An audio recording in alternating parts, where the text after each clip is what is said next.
What's going on, Bills Mafia? How you doing? Welcome to the Buffalo Rumblings post-game call-in show. I'm your host, Thomas DeLaus.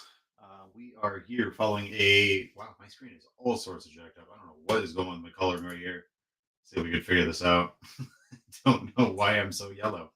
That being said, welcome to another post-game show following a really nice second half there. Nice little victory, cleaned things up, which was great. Really took care of business when they needed to take care of business.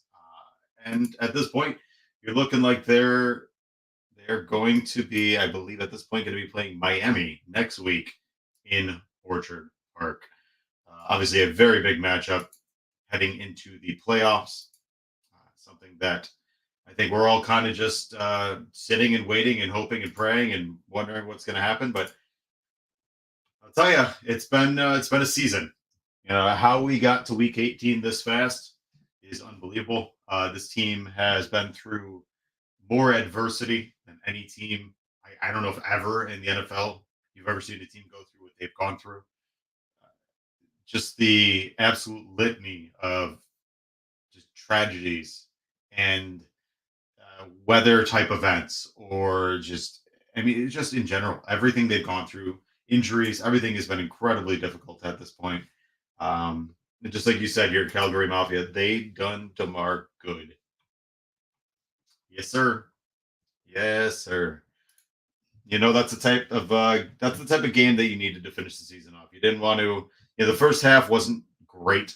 It wasn't fantastic. It wasn't one of those games that you were really proud of. Massive interception right at the end of the first half. But Josh Allen finishes the game 19 of 31. Why is my audio? Holy crap. No wonder you guys probably can't hear me. And if you can't hear me, I apologize because my mic is sitting literally behind me. That was really strange. I don't know how I didn't notice that the entire time that I was live, that I had no audio. So, wow, this is something else, huh? Josh Allen obviously finishing 19 of 31, 254 yards, 3 touchdowns, and that 1 interception. Is my audio sound better? Are we good now? My apologies, guys. I don't know what's going on with my brain. It's been a long couple days here. James Cook, 9 of 45 with a 10-yard long scamper. Devin Singletary did have a pretty bad fumble in that second half. Obviously, fortunately, excuse me, things turned out. Everything shook out the right way. Had a massive 42-yard touchdown to John Brown, really showing up in a clutch moment. And then Stephon Diggs being Stephon Diggs, 7 of 104, 7 for 104 for a touchdown. And let's take a look real quick. We'll look at the Buffalo Bills stats for the season. See how everything panned out at the end of the regular season thus far, as long as they've got it all waiting for us. By the way, if you guys want to hop right in, if you guys want to join the conversation, feel free. Feel free to click that link right there. That'll give you the opportunity to join the show. You can tell me what you thought about today. Tell me what you thought about this week, how things worked out, or honestly into the next matchup, which for anybody that's watching this, they haven't announced the exact schedule yet, but to this point, it looks as though the Buffalo Bills are going to be playing the Miami Dolphins next weekend at home, which potentially could be the return of Tua Tagovailoa. So we will see. I don't know if this is updated or not. No, this is not updated. This is one shy. So going into today's game, and actually let me check to see if the Buffalo Bills app has it, but Stephon Diggs had 1,325 yards going into today. I'm guessing it's probably updated on NFL's website. Needless to say, folks, obviously another game of critical errors on the Bills side of the ball, and even on the special teams. We've seen now 2 weeks in a row of some pretty critical errors for that special teams side. Really concerning, to say the least, because you saw, a pretty ridiculous bounce that went off Tywan Jones' leg, which he was pushed into by Matthew Slater and then recovered by New England. That's stuff that when you're playing in a big game. I mean, we saw last year in the AFC champ, or not the AFC, the divisional round, little things like that are the make and break of making it to the Super Bowl. So at this point, we're looking for the Bills to just continue the path of being able to score. Obviously, as you saw today, putting up 35 points, that's definitely going to help you. I mean, they're averaging 29 points a game, so putting up 35 is massive for the Buffalo Bills at this point. Um, New England had a good game though. I'm going to give flowers at the end. Mac Jones did kind of fall apart, 3 interceptions, but 26 of 40, 243 yards, 3 touchdowns. Started off the day pretty darn well. Ramondre Stevenson 6 for 54, and the Devontae Parker, their leading receiver, 6 receptions, 79 yards, 2 touchdowns. Had a good day. So let's talk about a couple things right here. Obviously, going into this week, there was a lot of animosity, not animosity, anxiousness amongst the team, the players, a lot of motion that they had to really kind of work through. Having a guy like DeMar Hamlin go down in that Cincinnati game, that was big, right? Obviously, that was a moment where the whole team was kind of put in peril because they're trying to work through a lot of emotions, a lot of situations. And the fact that they came out here in what was going to be a very emotion filled game, you knew it. The crowd was very, very raucous, and they still put 35 points up there. Now, obviously, that 14 of that, you got to give a lot of props. Naeem Hines, and it's they kind of say that when your number's called, you need to show up. That's the type of game, right? The offense was struggling a little, but Naeem Hines being able to step up in those moments, and my dog is going ballistic. I don't know what's going on out there. I'm gonna check my cameras right now, make sure no one's robbing my house. My dog is going ballistic. Bear with me, folks. Oh no, it's just somebody walking their dog on the camera. Okay, there we are. We can carry on. But obviously you saw with everything going on, Naeem Hines was able to step up two massive, a 96 and 101-yard kickoff return. That was the difference in the game. I mean, obviously you saw the Bills won 35-23. So those two kickoffs, that was the difference. Second half, obviously the Bills, put a little bit more together. 14 points in the second half on offense after only a 7-point first half. I'll say the one thing that's concerning, guys, and I want to know what you guys all think. I'm going to pose this to people who are watching. You want to type it in the chat, whatever you feel. Gabe Davis is concerning. There were multiple times today that Gabe Davis, I mean, he had 10 targets and 3 receptions. 10 targets, 3 receptions. That's really concerning for the Buffalo Bills. He had that one at the end, easy touchdown. Right here. I mean, that's your calling card, right? Easy touchdown. He had one on the sideline. Didn't even look like he was trying to get his left foot down. Just drop, just bad plays. And the thing is, if you look at Gabe Davis this season, he's not having a terrible year. 45 receptions, 797 yards, 7 touchdowns. Not a bad season. Quite frankly, more often than not, you'd be happy with that season for a secondary receiver. But the problem is we just need more, right? Because it's not that he's bad, but if you look, they're very fluky games. Like if you look at his stats throughout the entire season, it's more of he just had games where he was unfortunately really good and then really, really bad. That's a big issue.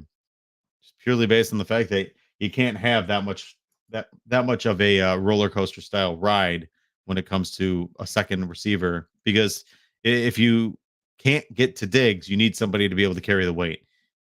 I'm hoping, my prayer is that you're going to see a little bit more of John Brown. I don't know what Cole Beasley, I don't know what happened there today. I didn't even see him. In fact, I didn't even know if he was on the field at all. And then Khalil Shakir. Khalil Shakir had a beautiful catch on a little dig route. And that's, hopefully they're going to get more options involved, continue evolving the run game. I think that definitely benefits Josh in the play action. You were noticing there was some stuff deep available when the run game was going and getting efficient. And today's game, you saw that, there was some good stats for a running game. Obviously, James Cook, 9 for 45, nice little 6 yards per carry. It's a good day. It's an efficient day. Beasley didn't dress. I didn't even look at that. Wow. I honestly thought he was active today. I must not have actually noticed that. Thank you for the clarity on that one. I really got to be more be more aware. Today was kind of exhausting though. Uh I actually didn't get home till late because my wife, myself, my father, we all went to the Sabres game. So they couldn't call him up. So they didn't actually give him that call up based on the Waves game. Wild. That's unfortunate. We went to the Sabres game last night. We're from Rochester, so we didn't get home till like 11:40 last night. Little exhausted. Um, yeah, Penzensky. I think that's how you pronounce it. I agree. I think this Dolphins game is going to be difficult, but the Bills, honestly, in the playoffs are a different beast. That's one thing you have to think about with the Dolphins. Dolphins haven't been in the playoffs. Now that lends itself to the thought that that also means we don't know what they are, right? We don't know what the Dolphins are going to be. Dolphins could be a very scary team in the playoffs. Period. But we know that Josh Allen. We know what the Bills can be in the playoffs, and when they turn it on, there's very few teams that can compete, right? And you need games like today. Truthfully, you need games like today where you've got a special teams that shows up. Naeem Hines, 2 huge returns. You need a balanced attack. I mean, we had 90 yards on the ground, 254 through the air. That's fine. Maybe a little bit more on the ground, but I think the utilization, it was 16 carries on the ground, 19 completions, so 31 attempts, but 16 carries on the ground between the two of them. I would like to. I don't have anything against Devin Singletary, but I think James Cook, quite frankly, when he hits it, he's hitting 5, 6 yards every single carry. I think utilizing him because he is honestly one shoelace tackle away from breaking it every time. You see him get through that second level and he's gone. I think that's something that we need to utilize a little bit more. I like Singletary. I think Singletary's earned his time, but I think what he can actually add to the offense is something that I don't think Devin Singletary has. Devin Singletary is a nice little change of pace back. I think they're both change of pace backs. Devin Singletary, he's more of a well. Hold on one second. I'm going to pause real quick. Cincinnati just won the game. They just beat the Baltimore Ravens, so they are officially the 3 seed, right behind Buffalo at 2 and KC at 1. Um, I think they both kind of complement each other well, but I think Devin Singletary is just honestly his fumble issues. They keep rearing their ugly head at the worst possible time, like today. And I think James Cook is just honestly is a better option. I think he's really evolving. He's starting to really understand. He very much reminds me of Le'Veon Bell back in the day, how he's very patient to find the hole. And when he hits it and goes. And he's got that second gear that's very fast. I think that's something that we need to utilize more often. But overall, I think there's a couple things we got to talk about today with the game. First things, the defense, and I think there's going to be a lot of commentary about the defense, how people feel about the defense. And here's something you have to keep in mind, guys.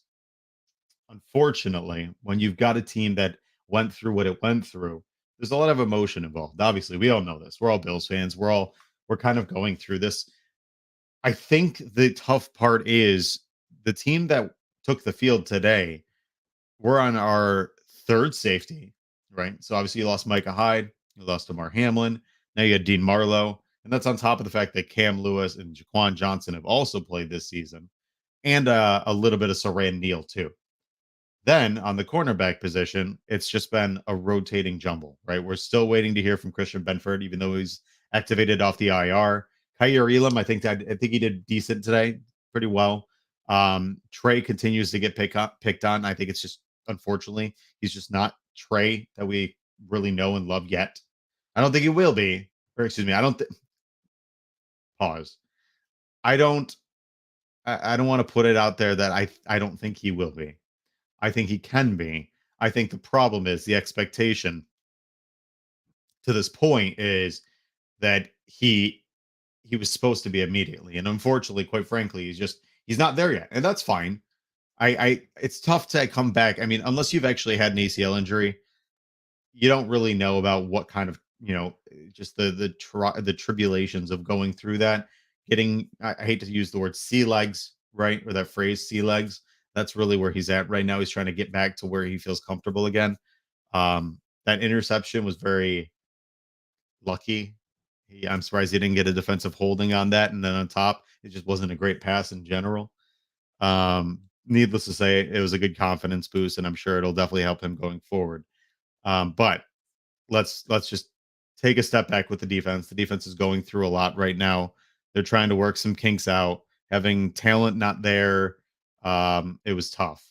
What it's going to come down to in this next game is stylistically, you're going to have to play a different style, a different brand of defense.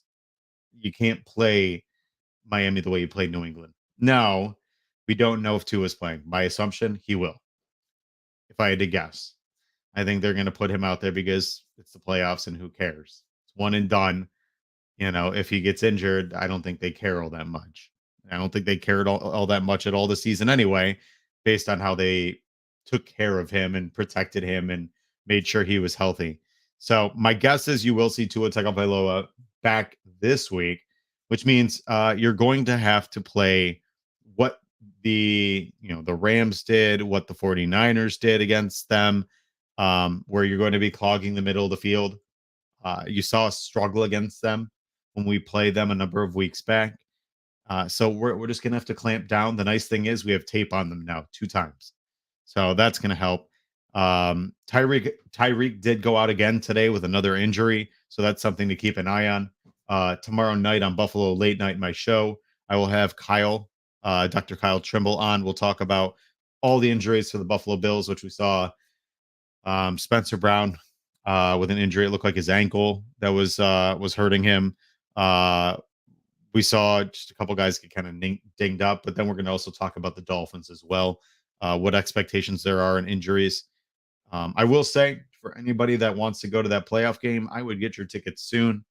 The get-in price right now before everything gets heated up is $250, and that is going to shoot up really quickly. So if you are interested in going to the Buffalo Bills Miami Dolphins game next weekend, I would get on that horse quickly because ticket prices tend to skyrocket as the obviously supply and demand as inventory decreases, the price is going to increase. That being said, guys, it's today had its game. I think today's game was very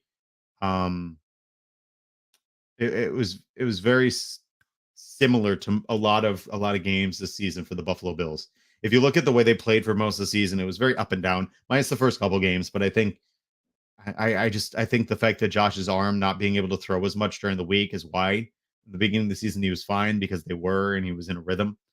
I think that's why you're seeing at the beginning of the games he's a little kind of jumbly, kind of it looks just kind of a mess. I think what you saw today was a game where there's some ups, some downs, some ebbs, some flows. But what we've seen is that this team is so talented, they're able to overcome those things. And that's the big part about all of this is if we're able to overcome those moments, overcome some pretty big deficiencies, we'll be okay. I think. I mean, who knows? Needless to say, folks, and I keep saying that I need to come up with a different transitionary phrase. I think this team is in a good spot. I know this week was tough. I know, emotionally, and I know I could speak for everybody here that prayers up to DeMar Hamlin that he continues his path to recovery. That God's watching over him, that he is continually getting healthier. The fact that he's no longer intubated is huge. That's a massive, massive sign of recovery. And him being on Twitter today and reacting and whatnot, that's huge. I think he's in a good spot, and we're going to continue to see that progress, which is great. By the way, if anybody wants to call into the show, feel free. I could talk for days, but feel free. If you guys want to talk, all you got to do is click on that link that's in the chat right there, and that'll bring you right to the backstage area where I'll click on you and you can talk. And you don't have to be on camera. You do, you don't, whatever. Needless to say. By the way, this show is sponsored by Picasso's Pizza. Treat yourself to the most flavorful pizza on game day. Picasso's We are Buffalo Pizza, shipping local and nationwide. Order online at picassospizza.net. Also, I don't know if my cousin Zach's watching or not, but my cousin Zach and his wife Ashley are watching. Just want to again congratulate them on the huge news of them expecting a beautiful baby boy. I am ecstatic to have my son and your son grow up together. It's gonna be so much fun. So huge congratulations out to them. And then on a lesser note, if you guys are a praying type, which obviously a lot of you are from what I've seen, but if not, keep my grandfather in your thoughts. Right now, he is in the ICU and he is going through some medical difficulties. He's really, fighting for it. So keep him in your thoughts and prayers. He needs all the love and all the prayers that you can give him, and we are with him every day. So I appreciate that. Uh, Again, I think this game was one that there was some points where you sat there and said, "Man, I want some of these plays back." You see some stuff from Josh, and you kind of scratch your head. But then on the flip side, right? Let's take a step back and say, look at what Josh did. Right? Look at what Josh did in that 50-yard touchdown pass to Stephon Diggs. I mean, there's not too many quarterbacks that can drop that thing in the breadbasket. And then he did it before with John Brown. You saw one that was right here and one was right here. I mean, what Josh Allen can do in games like that and taking over a game is still stunning. It is. It's really stunning.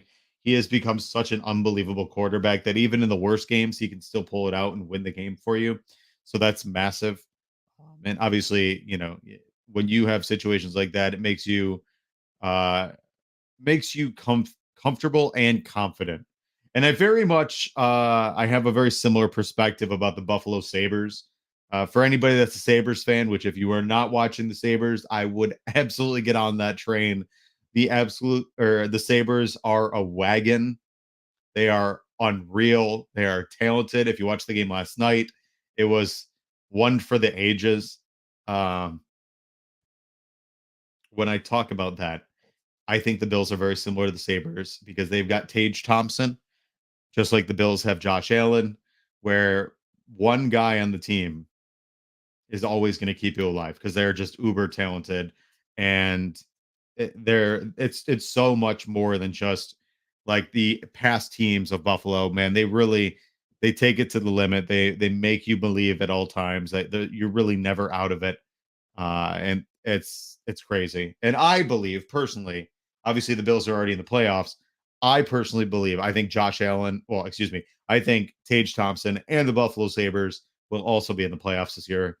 An even cooler note, last night when we were at the game, I walked right by Kevin Adams. Well, Kevin Adams was walking right behind me.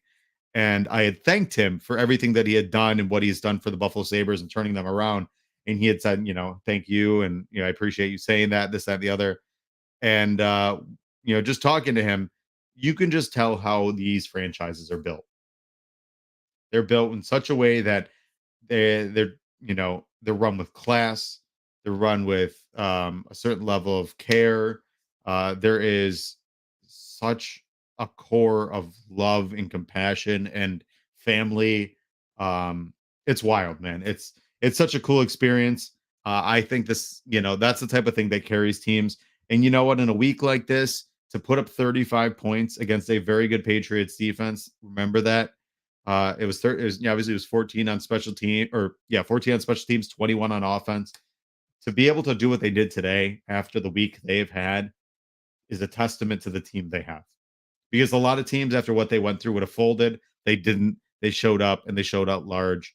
And with another full week of DeMar showing signs of improvement, getting their head right, practicing in full, getting people healthy, you're talking about a Buffalo team that's going to trend into the playoffs with a lot of fire. Um, the nice thing is you're playing against really a Dolphins team in the playoffs that's been in a downward trajectory. Even if Skylar Thompson's playing today, putting up 9 points is not a good game at all. And if you look at their stats, not beating Kansas City or Cincinnati, I mean, we beat Kansas City already once, and Cincinnati, you can't say much about anything because that game never finished. And, they're still talented as all hell. Needless to say, if we look at Miami's game today and see how their stats looked, obviously it was tough with Skylar Thompson and him being the third string quarterback. It's tough to really get a good feel. Oh, it ended up 11-6. It must have been a safety at the end. Skylar Thompson ended 20 for 31, 152. Jeff Wilson, 16 carries, 72 yards. Raheem Mostert, 11 for 71. I'll tell you, the running game is something else. We really got to make sure we're keeping tabs on that. And then outside of that, the passing game was just kind of deficient, but you expect that as much. They were going to lean on the run game all day. But the big thing is here, guys, they just need to keep this train moving. Just keep stacking wins, keep getting better and better by the weeks. And if you can take one thing away from today, take this: that this season being what it's been, that Josh Allen has unequivocally continued to progress in the right direction. To every single time you think he's out of it, just he makes you so confident they're going to win. That's what you need to look for. So, but needless to say, guys, I am actually going to cut this show short today. I was kind of traveling at 30 minutes, and for me, I'm going to go spend some time with the family so that later tonight I can stop by and see my grandfather at the hospital. I hope you guys all have a wonderful evening. If you guys have a chance, make sure to stop by tomorrow night for Buffalo late night, 9:30 Eastern. We have a couple fun guests that are going to be stopping by. We'll post all that stuff tomorrow. But as always, we truly, truly, truly appreciate you stopping in for Buffalo late night. It's been a fun day, fun game, and we will see where the season goes. As always, guys, we're thinking about tomorrow, thinking about everything that he's gone through, and hope and pray that he continues to make his progress towards a full recovery. So, as always, guys, it's been fun. It's been real. We hope here at Buffalo Rumblings that you guys have a great day, and we will see you here in the playoffs.